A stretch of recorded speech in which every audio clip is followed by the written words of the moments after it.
la carga! ¡Contra el feudalismo! ¡Abajo el gobierno! ¡Vamos! ¿Qué ha pasado? ¿En qué tiempo tan extraño estoy? ¿Y la revolución dónde quedó? Y primero que todo, ¿quiénes son ustedes? ¿Apoyan al rey? Si es así, se las verán conmigo. En fin, me presento. Mi nombre es Ángel Vicente XVI. Y el día de hoy, no tengo nada planeado además de ir a una revolución. Y ahora que me encuentro con ustedes, pues será explicarles lo que ha ocurrido en la Revolución Francesa, la verdad. Pero ahora sí, comencemos. Bueno, bienvenidos aquí en el Vicente XVI, de nuevo conectando con ustedes. Les comento, me encontré con un tal Ángel Vicente y me dijo que él era mi muchos tatara más nieto. Yo le creo porque la verdad es que se parece mucho a mí. En fin, y me ha prestado un aparato que ustedes conocen como computador y me ha ayudado a realizar un mapa conceptual sobre la Revolución Francesa, que tiene información de un documento que les compartió su profesora de Ciencias Sociales, Libet, y también el libro Aprender a Aprender de Ciencias Sociales octavo. Y también les voy a comentar sobre mi testimonio personal de estos hechos, la verdad. Ahora sí, podemos darle paso a esta exposición. No podemos hablar de la Revolución Francesa sin decir qué fue y el contexto histórico que este marcó. La Revolución Francesa fue un cambio político y social de Francia a finales del siglo XVIII. Este se caracterizó por ser un periodo donde se derrocó la monarquía, junto a los privilegios de la nobleza y el clero, que más adelante en esta misma posición les explicaremos cuáles eran esos beneficios y privilegios. Y se instauró un sistema revolucionario que influyó en todo el mundo, en lugares como América, aquí en Colombia, en el lugar en donde ustedes viven, hasta la actualidad. Y también se caracterizó por ser un periodo muy violento, con un aparato que se llama la guillotina, en donde casi muero. En fin, hablemos un poco sobre el contexto histórico que este suceso marcó. Pues en el año 1789, este evento dio paso de la edad moderna a la edad contemporánea y se consolida el régimen democrático en la política, que proporciona nuevas ventanas para participar. Hablemos un poco sobre la organización social que se encontraba en ese momento. La sociedad se dividía en tres estados. El primer estado, que estaba compuesto por el clero, que era gente que pertenecía a la iglesia. Ellos tenían mucho dinero y no pagaban impuestos. Nos encontramos con el segundo estado, que eran los nobles. Era gente de alto estatus social. Tenían mucho dinero y tampoco pagaban impuestos. Estos dos estados tenían privilegios en el ámbito social y político. Y nos vamos a encontrar ahora con el tercer estado. Este estado era el pueblo. Ellos tenían muy poco dinero, casi ni tenían. Y pagaban muchos impuestos y también diezmos al clero. Esto era lo que sostenía básicamente al país. Este estaba conformado por los burgueses, que era la clase trabajadora, como los doctores, los abogados, etc. Y también los campesinos, que se encargaban de tratar la tierra, los cultivos, etc. Y más adelante, durante la Revolución Francesa, aparecen los grupos de jacobinos y girondinos. Los jacobinos se caracterizaron por ser un grupo que quería guillotinar al rey, lo quería asesinar porque no estaban de acuerdo en absolutamente casi nada de lo que él proponía. Y por otro lado encontramos a los girondinos. Ellos apoyaban al rey y no querían que fuera guillotinado. Entonces hay un debate. Los girondinos querían acabar la revolución y todo ese conflicto social que veremos próximamente en esta exposición, pero los jacobinos no querían y terminaron exterminando a los girondinos. Esto es una historia muy interesante, les voy comentando. Hablemos un poco sobre el ámbito social y político. Se estaba utilizando en ese entonces el sistema feudal, que se había establecido desde la caída del Imperio Romano. Encontramos una gran brecha diferencial entre clases sociales y la participación de la sociedad era muy cerrada. Se englobaba principalmente en pocas personas, como el rey y las personas de alta sociedad. También, primero que todo, ¿por qué los reyes estaban gobernando? Porque se decía que los primeros reyes tenían un derecho divino, que Dios los había bendecido. y por eso debían de gobernar. Y esta misma excusa las utilizaban sus descendientes. Por eso es que ellos ejercían el poder absoluto del Estado. Y económica y políticamente actuaban como si fueran dueños del país. Y podían tomar todo tipo de decisiones, y estas en su mayoría eran injustas, que afectaban a los súbditos y la clase trabajadora. Era como si el país fuera totalmente de ellos y nosotros no tuviéramos derecho a participar. Y fue la situación que ocurrió. ¿Qué impulsa a los ciudadanos y a las personas del tercer estado a iniciar la Revolución Francesa? Principalmente es la crisis económica. ¿Y qué ocurre en la crisis económica? Bueno, en ese entonces, en el gobierno de Luis XV habían perdido guerras bélicas. Eso quiere decir pérdida de dinero. Había malas cosechas, había hambrunas, había pobreza, y solamente los de altas clases sociales podían gozar de una vida digna. Cuando muere Luis XV, se le pasa el poder a Luis XVI, que tampoco hizo nada para mejorar la situación. Y se casó con María Antonieta, una princesa extranjera, algo que no le gustó mucho a los franceses. Entonces ahí vamos viendo como que una situación de inconformidad. ¿Qué más ocurre e impulsa? Pues la decadencia de la industria y el comercio. ¿Pero y por qué cae? Porque había la crisis agrícola y mercantil. Esto produjo la subida de precio de los productos. Como no había gran fertilidad en las tierras, no había gran producción agrícola. Entonces habían escasos productos, lo que hacía que subieran los precios. Y como las personas del tercer estado no tenían casi dinero, había una situación de hambruna porque no podían acceder a esos productos. ¿Entienden? Luego viene también el derroche de lujos y excesos por parte de los reyes. Ellos principalmente gastaban todos esos dineros, todos esos impuestos que cobraban para realizar fiestas. Sí, así como lo oyen, fiestas en su palacio real con muchos nobles. También se gastaban todo ese dinero en lujos, en joyas, en comida extravagante como pasteles, que le gustaban mucho a María Antonieta. Y eso eran unos excesos impresionantes, les voy comentando. También dejó una gran crisis financiera a Francia financiar la guerra de independencia de Estados Unidos contra Inglaterra, porque Francia tenía en ese entonces una enemistad con Inglaterra, por lo que empezaron a apoyar esa causa independentista. Entonces, estos hechos que, por cierto, como ya se había nombrado, los nobles y los cleros no tenían que pagar impuestos, entonces no había tanto capital para poder sostener al país. Entonces, estos hechos hacen que los ciudadanos vean lo que está ocurriendo, se les abran los ojos. Y también una figura importante que tiene que ver mucho aquí es Robespierre, Maximilien Robespierre. Sí, él fue una persona muy importante, ya que le dijo al pueblo y al tercer estado que el rey tenía la culpa de todas estas cosas que ocurrían. Todos los problemas que tenían eran por culpa de los nobles, el clero y principalmente el rey.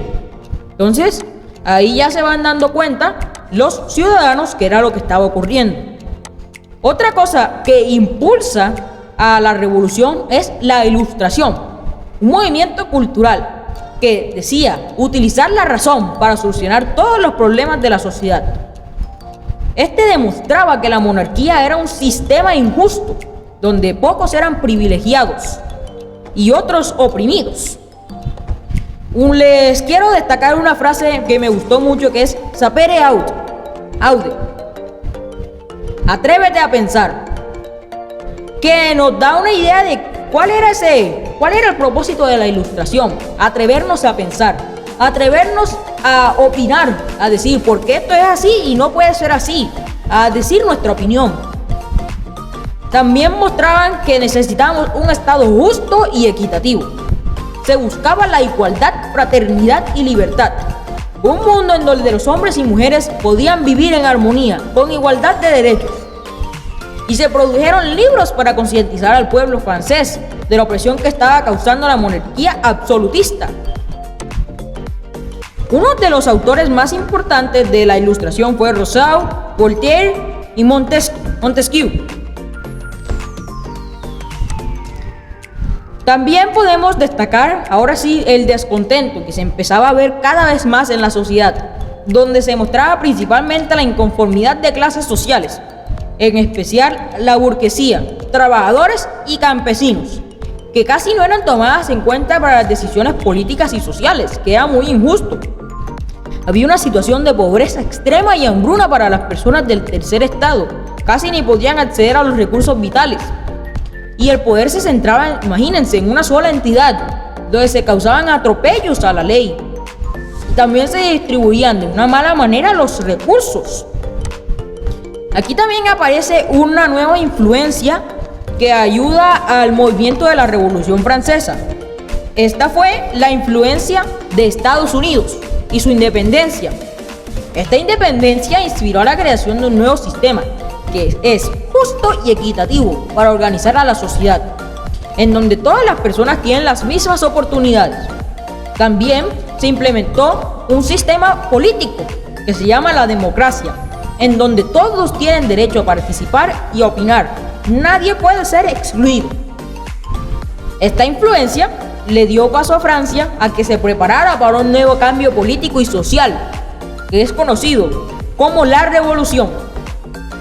También se instauran medidas como la elección de un presidente por parte del pueblo para gobernar. Esta vez es algo más justo porque nosotros tenemos la opinión, tenemos la capacidad de votar. También aparece una constitución política que está conformada por leyes que todos tienen que obedecer para crear un orden en el Estado. Ahora les voy a hablar de una de las cosas más importantes para entender a la Revolución Francesa, que en este caso es las fases. Iniciemos con la primera fase. ¿Qué ocurre en la primera fase? La primera fase ocurre con una llamada a los estados generales, que esto era una reunión en donde se convocaban todos los estados. El rey Luis XVI la convocó en momentos de crisis del país, como ocurría casi siempre. Entonces, ¿qué ocurre ahí? En estos estados generales se realizaban pactos y se debatían distintas situaciones, donde cada estado tenía derecho a un voto por situación.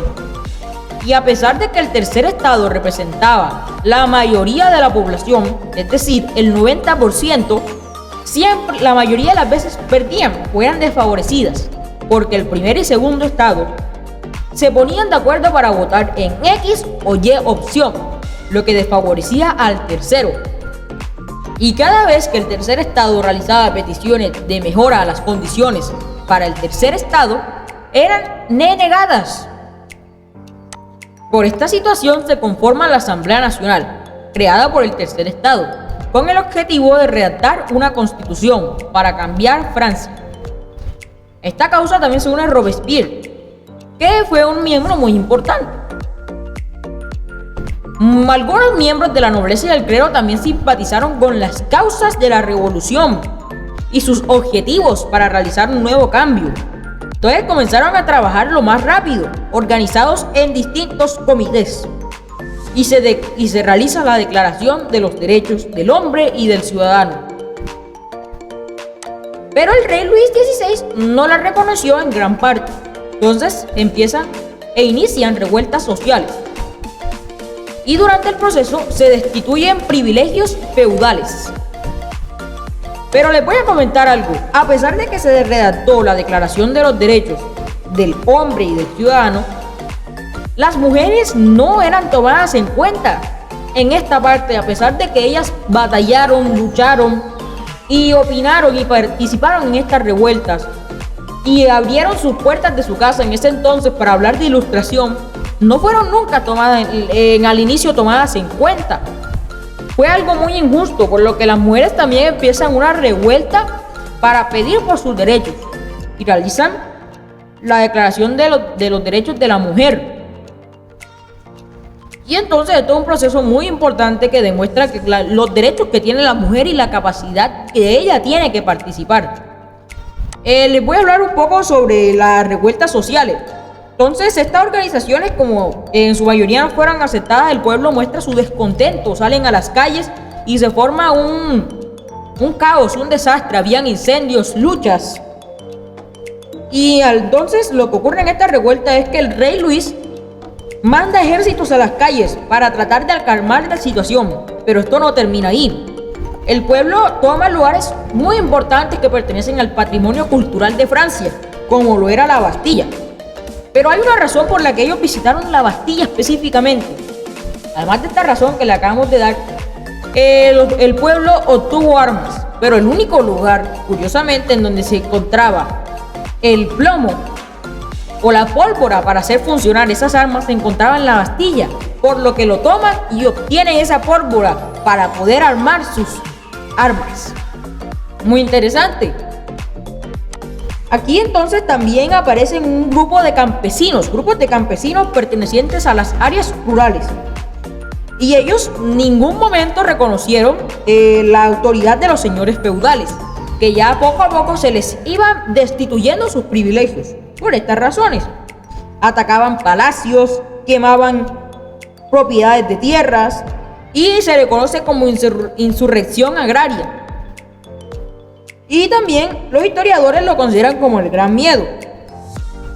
¿Qué hace la asamblea al respecto de esta situación? Bueno, decidió tomar medidas para reducir otra vez los privilegios del sistema feudal, que tenía muchos. Suprimió la nobleza hereditaria, que fue un gran paso, y expropió algunos bienes de la iglesia. Abolió el diezmo obligatorio para el pueblo y también revocaron las relaciones de servidumbres, que era la base fundamental del feudalismo y la monarquía. Y también esto significó la creación de un nuevo sistema de administración de territorios. Y se crearon departamentos a cargo de autoridades para llevar un control más eficaz. Y estos tenían un contacto directo con la Asamblea Nacional. ¿Qué ocurre aquí también? A este paso ya la asamblea estaba tomando otro rumbo y también las intenciones revolucionarias. Y en la segunda fase que vamos a ver se empieza a mostrar ese descontento que toma peores medidas. Aquí, como dato curioso, el rey Luis XVI y su familia huyeron al poblado de Varemes. Ellos se disfrazaron de rusos porque en ese entonces el rey Luis tenía que compartir su poder con la asamblea, algo que no le gustaba mucho. Entonces, ellos se disfrazan de rusos y salen en un carruaje con el objetivo de salir del país, pero los atrapan y los meten encarcelados para controlarlos. ¿Y quién los atrapó? Pues un grupo revolucionario. Ahora podemos pasar a la segunda fase. Aquí inician guerras contra otros países. Esto principalmente porque la asamblea tenía miedo de que monarquías como Inglaterra, Austria, Prusia iniciaron una guerra por su debilidad, la debilidad que tenía Francia en ese entonces, debilidad política, por lo que ellos deciden declararle la guerra primero. Entonces entran en esos conflictos.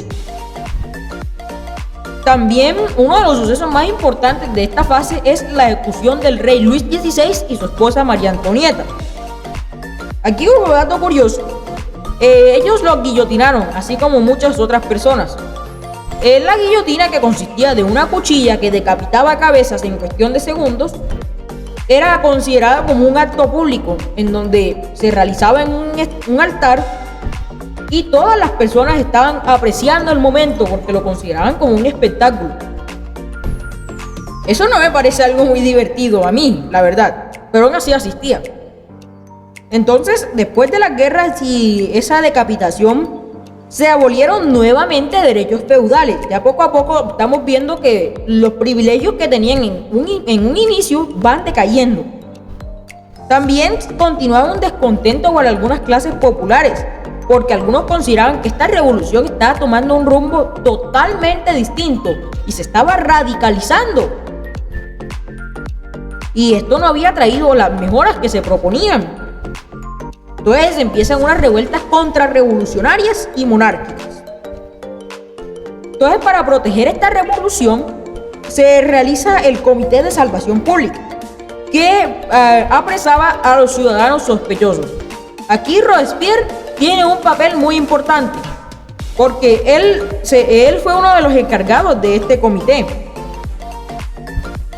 Y también en el comité, en el sentido de que Él realizaba listas o creía en la decapitación, creía en la guillotinación. Entonces a él le gustaba mucho eso y realizaba listas de todas esas personas sospechosas. Y se considera el régimen del terror porque gracias a Robespierre y muchas otras personas que apoyaban estas prácticas de guillotinar personas, inicia el régimen del terror. Y se llega a calcular que murieron alrededor de 25 y 30.000 personas acusadas de conspirar contra la revolución. Entonces vemos que es un intento de proteger esa revolución que ellos habían formado. Entonces aquí inicia la tercera fase, que es con la muerte de Robespierre junto a otros miembros del gobierno que estaban causando esos problemas, ya nombrados en la segunda fase, el régimen del terror. Así es como termina este régimen. ¿Qué ocurre también? Un grupo de moderados revolucionarios que quieren continuar con la causa revolucionaria crean el Directorio Nacional, que se encargó principalmente de desmantelar instituciones de la fase anterior. Y muchas personas que estaban presas en ese entonces fueron liberadas. Y también se adoptó una nueva constitución que aceptaba el poder que tenía el Directorio Nacional, para que no se estableciera una dictadura personal que causaría muchos estragos y muchos problemas. También este grupo de Directorio Nacional estaba conformado por 5 hombres y también era nombrado a través del voto directo. Pero había un problema, se encontró una gran inestabilidad gubernamental. ¿Y qué tiene que ver esto con lo que viene? Pues resulta que Napoleón aprovechó esta inestabilidad. El mismo Napoleón Bonaparte, que estuvo al mando de exitosas guerras revolucionarias contra Austria, Prusia, Holanda.